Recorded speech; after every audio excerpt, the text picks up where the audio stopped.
The summer of 1991. The Silver Lake camp is shocked by a tragedy that takes the life of a child. Lexi, a camp counselor who was responsible for the kid, is blaming herself, even though the police found no fault on her part. The terrible accident becomes the last straw for the camp owner, who decides to sell the property. A group of camp counselors stays on the camp premises for the weekend to clean up, but they face a masked killer armed with an axe. Horror films have always been a genre with potentially great revenue. With a clever promotion strategy, even a low-budget project has a chance to make some pretty good money. Horrors don't need high-paid A-listers in the lead roles, top-notch computer graphics, or costly shoots in hard-to-reach locations. It's no surprise that many aspiring filmmakers start out with horrors.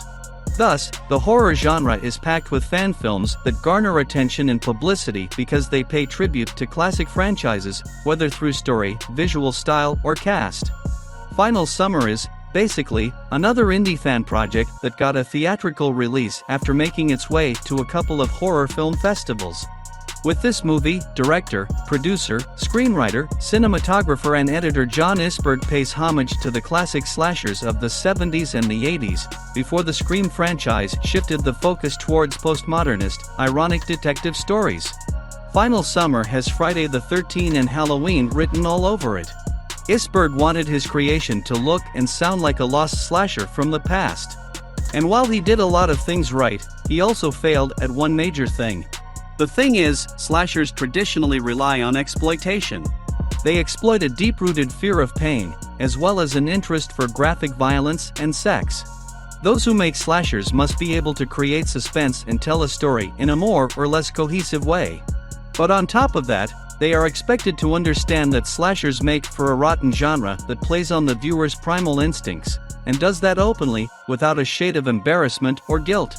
This is exactly what Final Summer lacks. Instead of watching characters have sex outside and take showers for no apparent reasons, we're offered strong female characters for whom overcoming their psychological traumas is probably more important than escaping an axe-wielding masked killer.